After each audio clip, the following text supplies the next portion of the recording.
Welcome to the Rustle Podcast, an initiative by the Rustle Book Club, which is now expanding into thought provoking conversations with leaders, change makers, and visionaries. Founded by the renowned Rahul Suri, a philanthropist, an entrepreneur, and director, Rustle Podcast is a platform that amplifies stories of resilience, leadership, and impact.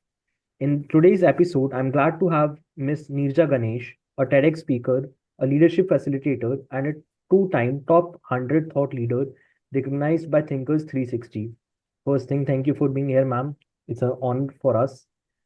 With over 25 years in the IT industry, followed by a powerful transition into gender diversity and leadership development, Ms. Neerja has been instrumental in mentoring and empowering women leaders through programs like TrailBlazHERs. She is a thought-provoking speaker, sought after, and she has spoken at global forums like NASCOM, PMI, and IEEE. She is also an award-winning networking expert. Thank you for being here, ma'am. I'm looking forward to an insightful conversation for all of us. I'm really honored to be, on this podcast. And when Rahul messaged me, I said, yeah, I just jumped at it. Thank you. Thank I you. look forward to our conversation.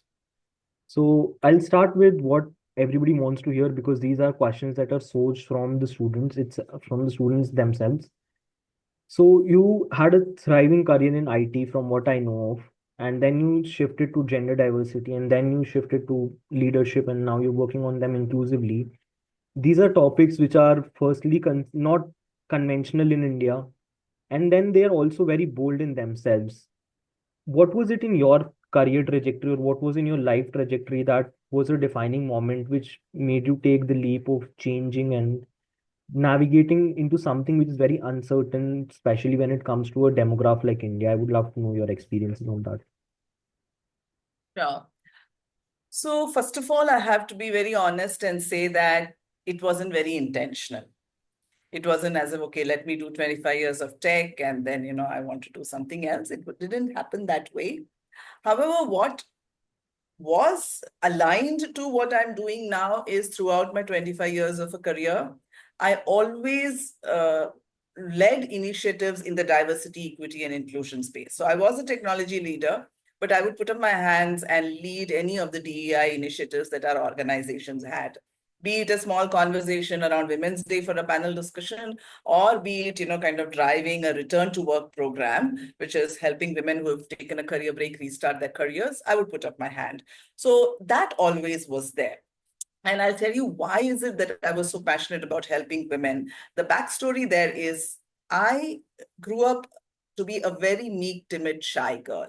And nobody believes it today, but that is true, right? All of my life, till the first 10 years of my career, Nirja didn't even say hi to the person who was sitting next to her. I was that meek, timid, and shy.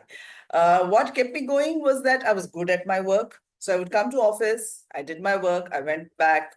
There were no defects because I was a programmer. There were no defects in the code that I was building, and all was good. But in the 10th year, there came an opportunity because my team lead and the person who was leading our team, a team of 10 people, had to go on site for 6 months, which meant that that position fell vacant. And in those days, leadership was all about the person who's most technically qualified in the team. Today, we have so many other aspects of leadership, right? That wasn't really thought about too much. So you're the most technically qualified, you became the team lead. And in those 10 people, I was the most technically qualified. The rest were also as good as me, but maybe I was a few months, more experienced, a notch higher. So they made me the team lead.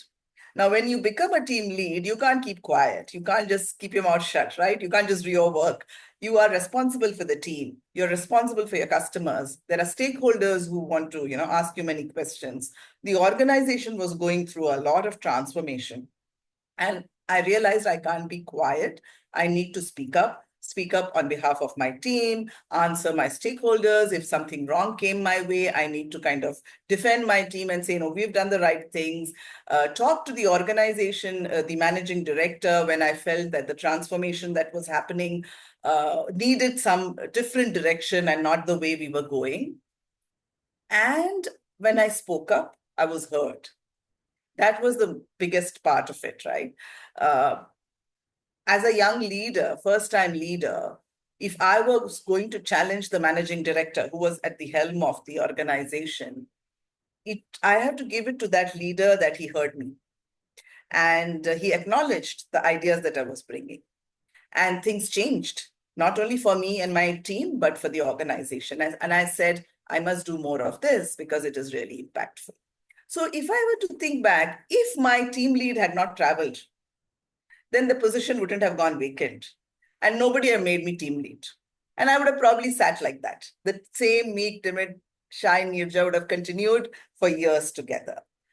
But how many people get opportunities like that, right? So I felt women need to identify opportunities and move ahead and not just keep sitting, waiting for something to happen. And that's why I started driving these diversity, equity, inclusion initiatives, mentoring women, and all of that, both within the organization. And then I started finding platforms outside the organization where there are other women whom I could mentor. So going back to the question, how did I take the leap of faith was I took 3 months off because my family who had supported me when I was growing my career, my mother, my husband, everybody, they all went through some medical exigency. It just came one after the other in 2017.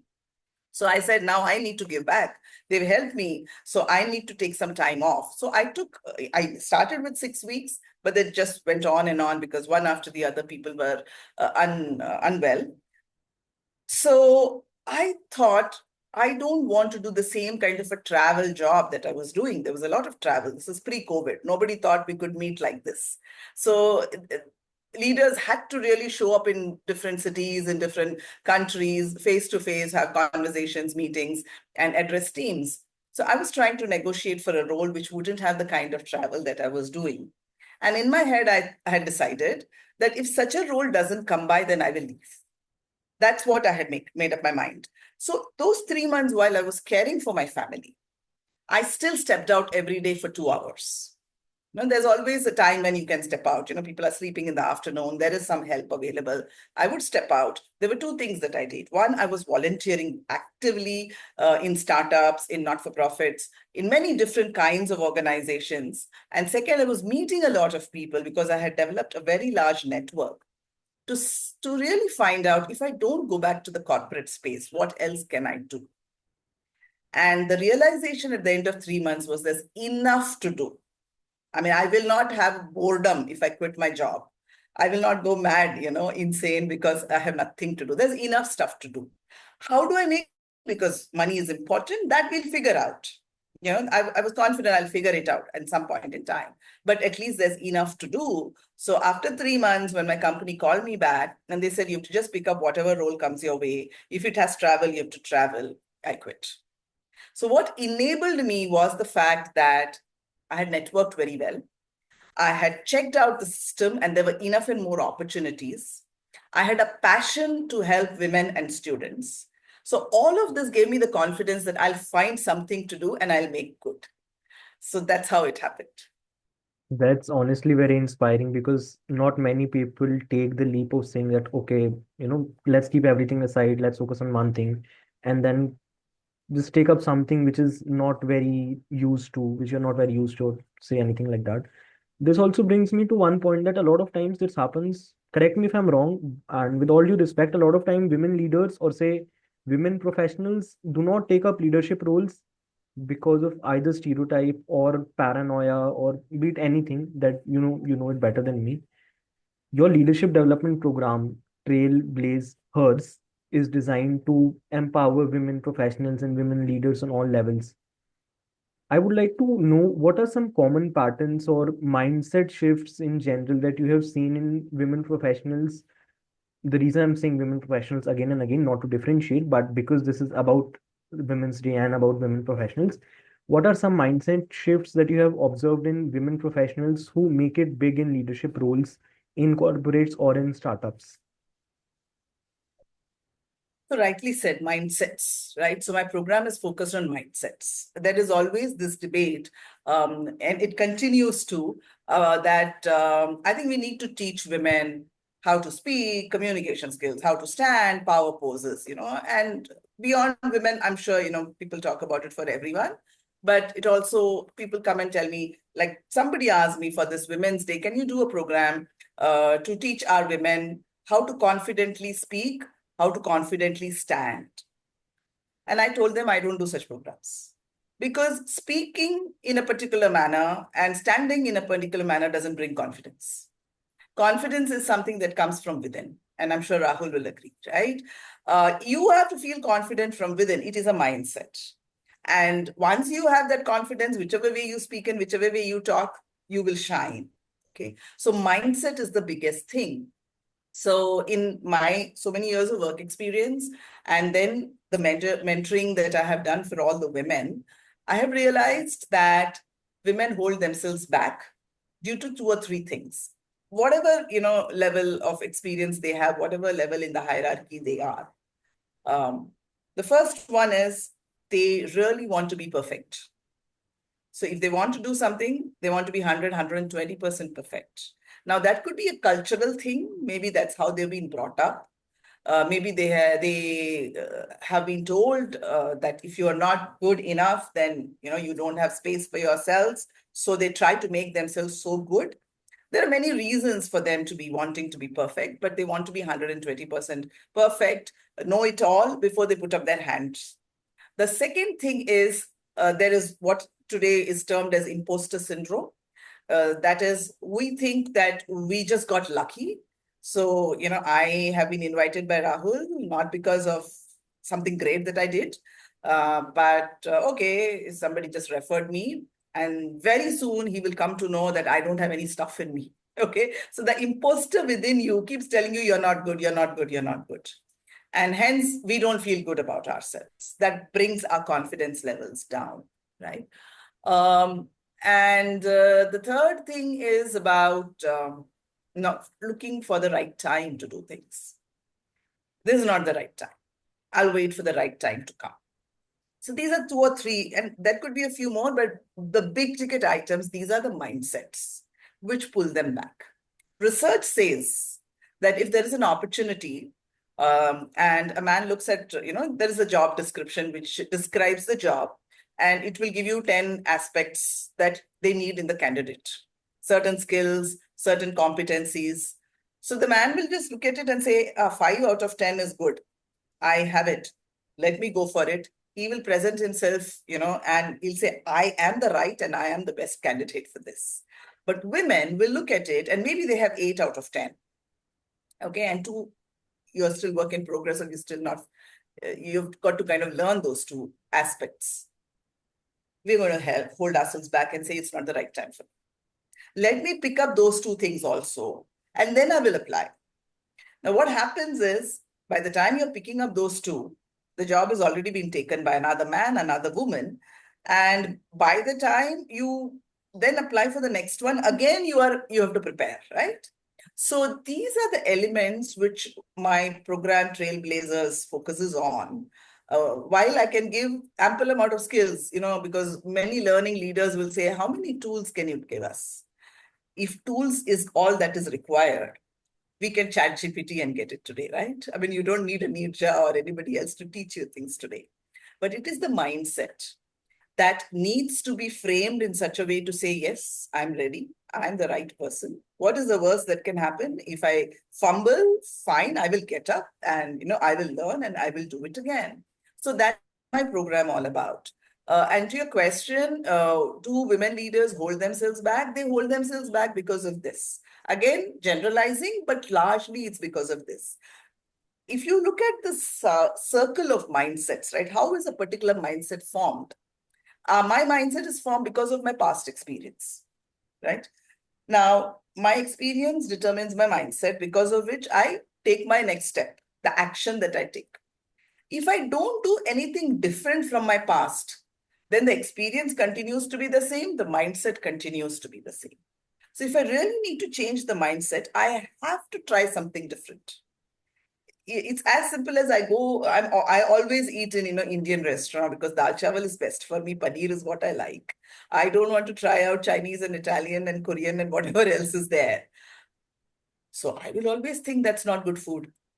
But if somebody pushes me and say, Aj, you try this Italian pasta. And I take a taste, I take a bite, and I feel, it's not too bad. Let me try more of it. Then suddenly I've expanded, right? My opportunities expand. Not only Indian restaurants, now I can go to Italian restaurant, and then I can go to Chinese. So the basket of opportunities expands, and hence you can further grow. So that's the only problem that we have.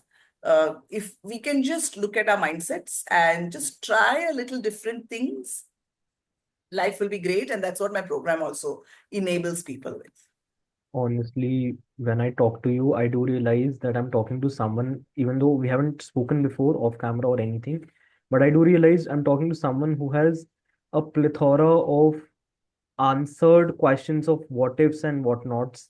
You've gone through the entire journey of, what we call spikes and pitfalls in a career, which also brings me to the point that a bucket of opportunities, how do you unlock bucket of opportunities in today's professional world, is through networking. Absolutely. Networking to you holds a very special place, if I'm not wrong, being recognized as a Absolutely. networking expert in the age where people are doing anything to learn networking. Honestly, it's a big thing. For a lot of us, including me, a lot of times networking feels very transactional. How do you, as a networking leader or as a thought leader, redefine the entire process of networking to make it meaningful and more transformational than just transactional, and a more of an experience than just, exchange of whatever connections and whatnot? Any thoughts on that? Sure. Definitely. So I start by saying that networking, the definition is about the value that you can provide, which many people don't realize. They think networking is about, I want to go and give my business card. Today it's more digital, so exchange, WhatsApp numbers and LinkedIn profiles, but they think I should ask for something. So as an example, if someone were to connect with Rahul and Krish, they're thinking, I want to appear on this podcast. That's why I want to make this connection. So they try and find where you people are available. Could be, digital, or could be, in a meetup or in a conference. And they say, okay, hi, hello, bol diya. I've introduced myself. Now, how do I ask? Can you invite me to be on your podcast? Right? That feels very transactional. That feels very opportunistic. That feels very slimy. And not many people are able to do it. But on the other hand, if you look at networking as what is the value that I can provide? So if I were to meet you in the meetup and I say, hey, Rahul, I've kind of heard your podcast. I think I can add value by recommending some guests. It's as simple as that. I don't have to do anything else. I think I can add value by recommending a few guests from my circle. Let me know if that's of interest to you. And you'll say, sure. And I just make those connections. Simple. And uske baad, I don't have to do anything with you. If you want, you continue with them. You can take them on your podcast, not take them on the podcast, but I have added some value to you. So the minute you start thinking of networking as what is the value that I can provide to a connection, to a group of people, it becomes very easy.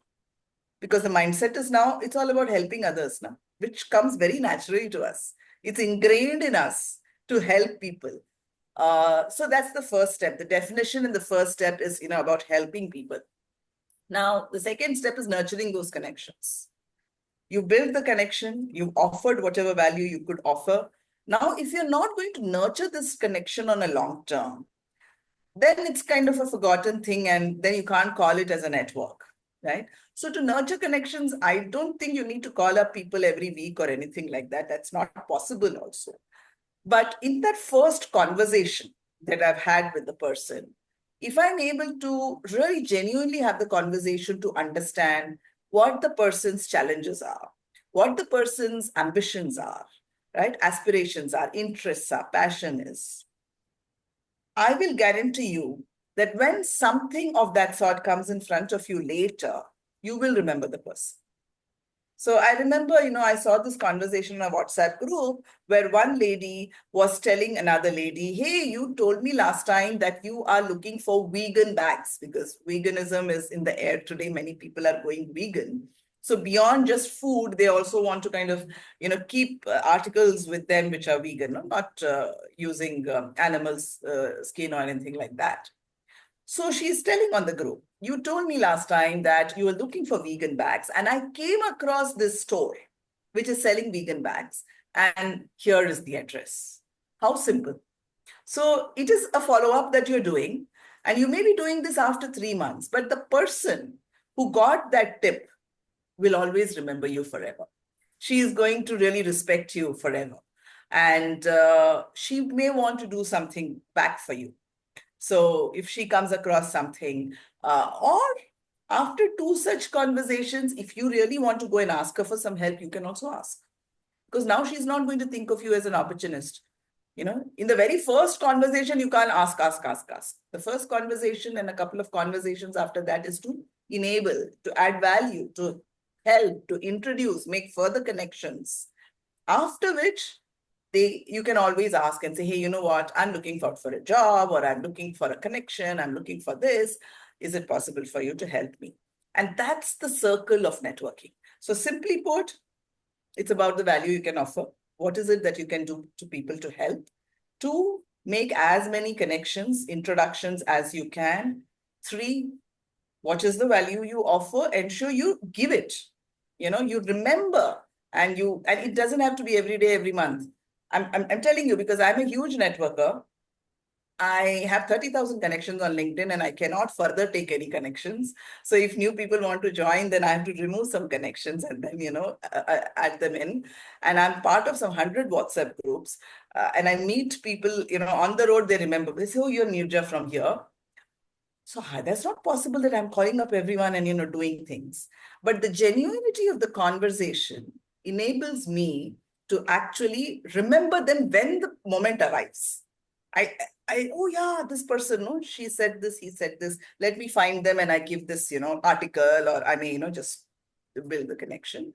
So nurturing is the most important. And the final thing that I would like to say is you cannot start digging the well when you're thirsty.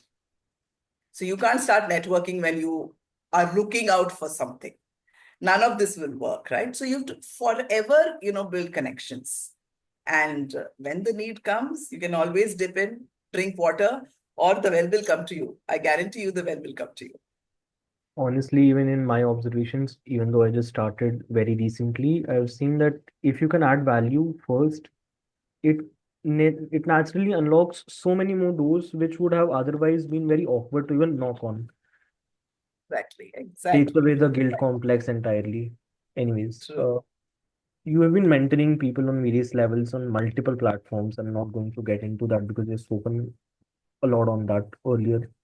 Everybody knows you. What I would want to know is the other side of things. Mentorship in India is very, I mean, I don't want to use the word, but they add mentorship next to something and it becomes a SEO in itself. If you get, I mean, you get a lot of people wanting to, know more about whatever it is. It's sort of shady. Some sources are shady, no doubt. Some are authentic. As somebody who has been in the industry for long, what is one myth about mentorship that you would like to break to the people here? And also, what is one overlooked aspect of the entire process of being a mentee to a mentor as a professional that you could share from your observations? So, Indra Nui has said she is who she is today because of the mentors that she had. And Indra Nui could have attributed her growth to many, many things. And I'm sure there are many things to that. But she clearly says mentorship is what brought her to where she is. That is how big and how impactful mentoring can be. So for those of us who want to be mentoring, and it doesn't have to be to do with gender, age, experience, you can mentor, 100 other people. And there is a concept called as reverse mentoring now. So it's not even that, senior folks mentor junior. We learn so much from, the next generation today. But it is a very profound thing. The impact, if you do it right, with the right intent, can be huge. So I really urge anyone and everyone who calls themselves a mentor or just goes and attaches themselves on the many mentorship platforms that are available today to realize that when somebody approaches you, you can really make a huge difference to their life and their career. So only if you are willing to give it that And that doesn't mean you have to give n number of hours. No, it doesn't mean that I have to sit with the mentee for 100 hours in 6 months. Nothing. Even one, like for example, this conversation we are having on this podcast, we probably spend 45 minutes max or an hour, right? I am sure many people will take away whatever is relevant to them from this conversation. And that is mentorship, Right. right? That is equal to mentorship.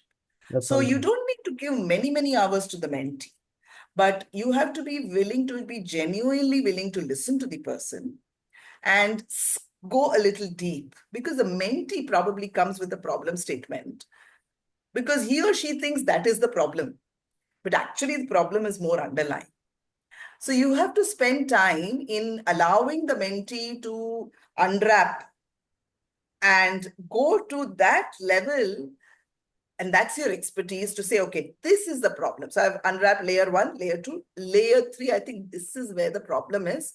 Let's fix that. Because the minute you fix that, everything is sorted. And the mentee probably after that doesn't need you also. She or he will be able to kind of manage on their own. So it is a huge ask, doesn't need a lot of time, but definitely needs genuine efforts to be able to understand the other person and take the other person to that level where the issue is and to help them fix it. The mentee also has a huge responsibility. The responsibility that the mentee has is, now there are some paid platforms and there are some lot of, free mentorship is also available today. Regardless of whether you paid or you did not pay, the mentor's time is sacrosanct.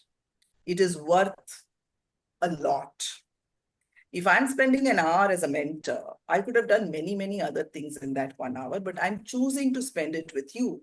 So the mentee needs to ensure that he or she actually implements what either the mentor is guiding the person with or the mentee accepts as, their action.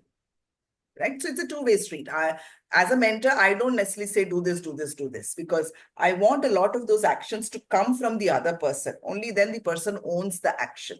Okay. But the minute you're finishing the conversation and saying, I'm taking 2 actions, one could be that I'm going to really build a very strong LinkedIn network. The second could be I'm going to establish my thought leadership on LinkedIn. If this is an action you've accepted, before the next mentorship meeting, which could be a month later, you better have connected with 20 people on LinkedIn, and you better have written at least 2 posts on LinkedIn. If you don't do that, nothing is going to change for you. Nothing is going to change for anybody. And the second conversation is meaningless. So what I do is when I finish up a mentoring conversation, I say, okay, you've got your actions. Keep me posted about how you're progressing on those actions. We may meet only once a month, but at least WhatsApp is available. Can you just message me and say, I tried this, it worked, it didn't work. And when I don't hear from the mentee at all, and I get a request for the second conversation, I don't take a meeting. I say, give me an update. And if they've not done anything, then they know that second meeting nahi hoga. So they have to go and do something if they're really keen on making a transformation to their lives. Otherwise, you can go and do whatever you want to. There was a time when I was like, oh my God, I have to serve everyone. Now I've realized that I can only take the horse to the water. The horse only has to drink the water, right? So I don't really push them beyond a point. I offer, and hence both ways, the mentor has to be genuinely committed to the transformation. The mentee has to be genuinely committed to the transformation and implement the actions. Otherwise, nothing will happen to the person. She will or he will stay where he or she is. But then you lose, the mentor also loses interest. And you're saying, next time I'm going to gauge this person. Is she or he really mentorship worthy? Do I want to spend my time, right? So that's what it is about mentorship. You just mentioned that a mentor's time is also very essential, which makes it important for the mentee to get done with things. Very recently, I came across this some software which was offering AI mentor services, which means they'll observe your body language and how you talk and what you think and whatnot, which to me seems, I don't know, no comments, because I feel real-time mentorship with someone who has so much experience of so many industries cannot be replaced. But as a mentor yourself, with AI, it's a buzzword in town, just like networking is. automation, and digital transformation, which is reshaping many industries.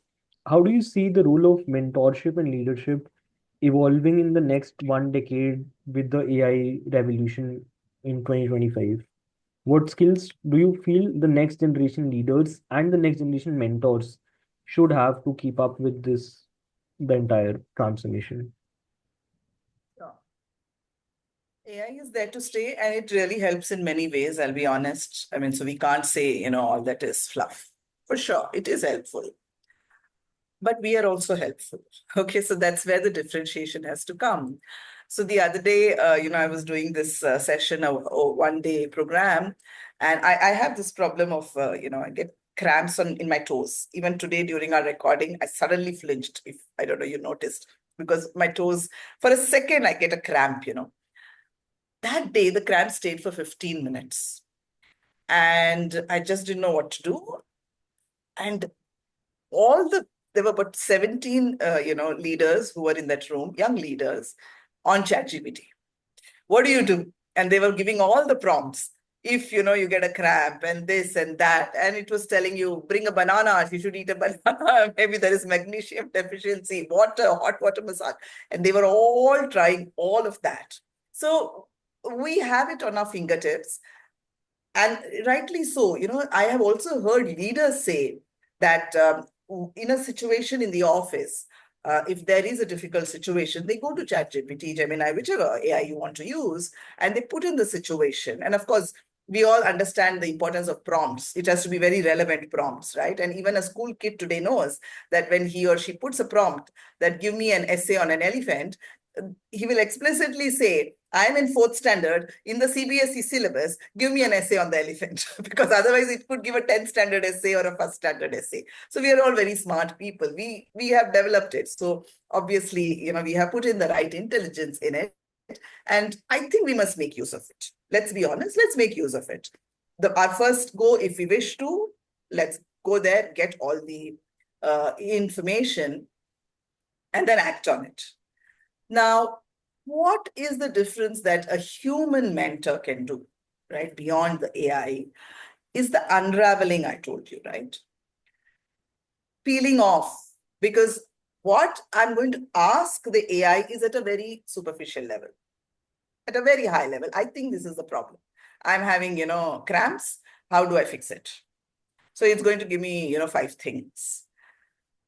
But how do you peel it and say, okay, this and then this and then this? So you go down to 5, 6 layers. I'm not sure we are able to, on our own, put that out.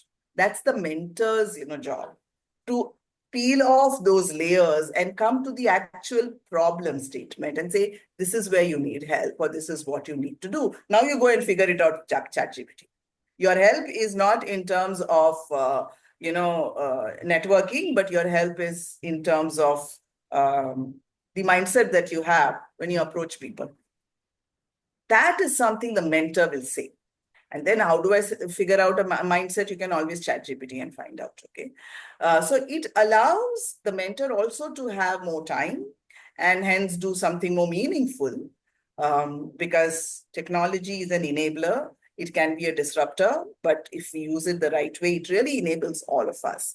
But I think that human connect is important to build that emotional connect, to really, from my own experience, which could be programmed, but how much ever you program it, my experience is my experience. It's very different to your experience. And hence I'll be able to touch the right point for this particular mentee, which the AI may not be able to help you with. So it has to be a mix. You can't, say, give it away. You only need a human as a mentor. No, it's okay. I can have an AI as a mentor. It has to be a mix, but let's really make use of all the things that are available. At one point in time, when I was growing up in my career, there was no concept called as mentoring. Today, it's very fashionable. There was nothing called as mentoring, but we grew, right? Well, how did we grow? One is we made the mistakes and we learned, but we used to get a lot of feedback from people around us. 1 line, 2 line, 15 minutes feedback, which was very, very profound. That was like mentoring for us. I can, kind of remember one incident in one of my organizations. We were a 3-member team and we developed an application. And after the application was developed and we had deployed it globally, the other 2 people left the team. I was the only person staying back because you have to kind of now support, right? There is going to be production calls that will come. You have to fix the bugs that may be there, any change requests which are coming. So I was handling it end to end. I was like the CEO, the leader, too. I was the last person, sitting and coding, debugging, taking calls, etc. And I felt very proud of myself. I said, one person is doing everything. So we had a change of leader and we had a new leader who joined our team. So I said, I'm going to really impress this leader by saying I do everything. When I went to him and I told him this, all he said was, Neeraja, you've made yourselves indispensable. And the first thing I'm asking you to do is in the next 2 months, you're going to hire 2 people and you're going to get out of this team. Because if you don't do this, there is no growth for you. Because you'll continue to do this. There is no one else that you're, allowing to come in. You're not transferring the knowledge. You're feeling very good about it. How much can you grow beyond this in this own team? So he identified that and I felt miserable because I thought he's going to praise me. But he's telling me you made yourselves indispensable and get out of the team in so many words, he told me. So that's mentorship. That's real mentorship, right? So from there, we have evolved to actually having designated mentors, and we'll now move on to having AI as mentors, and tomorrow something else will come. But the human element is always going to be useful because our experiences are our own, and that cannot be taken away from us. That is very moving for me and for all of us who are watching the podcast, because your experience is actually very visible, and it's visible that it's dynamic, it's two-way, it's nothing that is static or one way. It comes with a lot of guidance that you have gotten and a lot of guidance that you now give to people.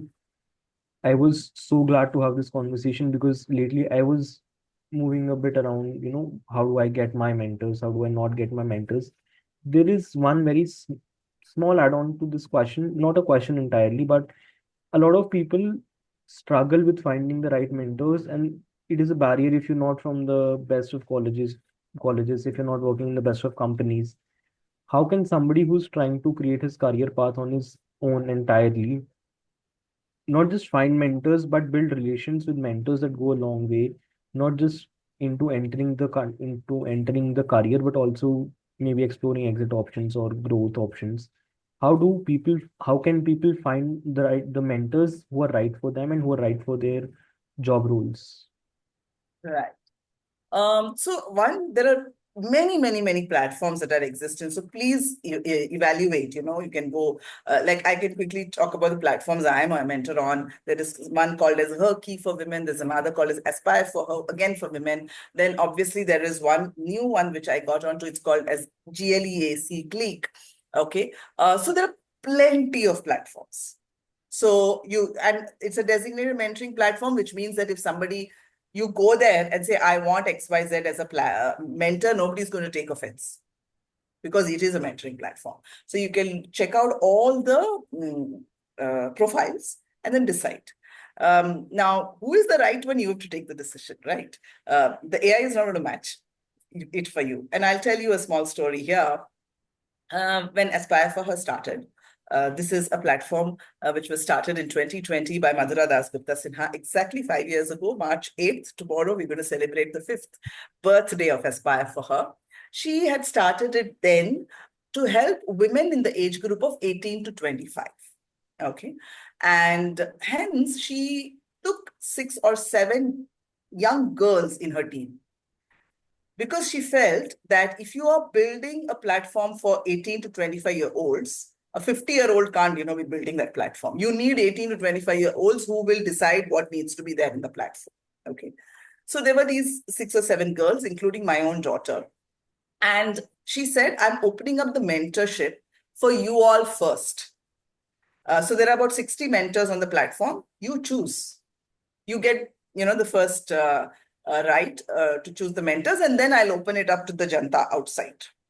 So my daughter, who was just 18, then said, Ma, how do I choose the mentor?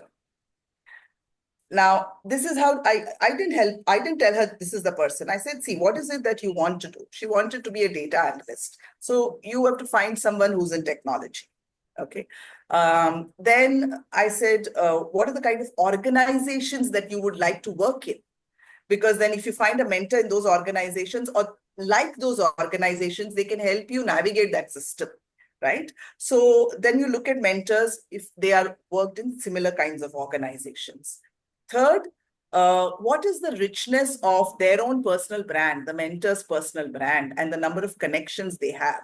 Because tomorrow they should also be able to help you by putting a word about you to somebody else, by connecting you to somebody else, right? So do they have a large presence on LinkedIn, social media, etc.? And fourth, diversity matters. Technology is good. You want to be a person, but it is important for the person to also have moved across roles, moved across industries. Only then there is richness. So I gave her these 4 or 5 tips and I said, now narrow down from the 60. She narrowed down to 5 people from the 60 using this. And then finally she chose one. So that's what I would tell anyone, to say that what is your goal? There has to be a goal, right? Why do I need a mentor? There has to be a goal in mind. You can't just say, be my mentor, because I don't know what to do with you. So you have to have a very specific goal to say that I don't know how to network, or I want to build my thought leadership, or I want to get into that particular company, or I'm struggling and stuck in my company, whatever that goal is. And then you evaluate the mentors who are out there. Now, if you don't find the right person on any of these mentorship platforms, LinkedIn is a great place to find people. And there are people who are receptive to requests on LinkedIn also. Okay. But you need to write a few lines to that person, really convincing the person that their time is going to be spent well if they're going to be mentoring you. Okay. So just sending a LinkedIn request and say, you be my mentor is not going to be enough.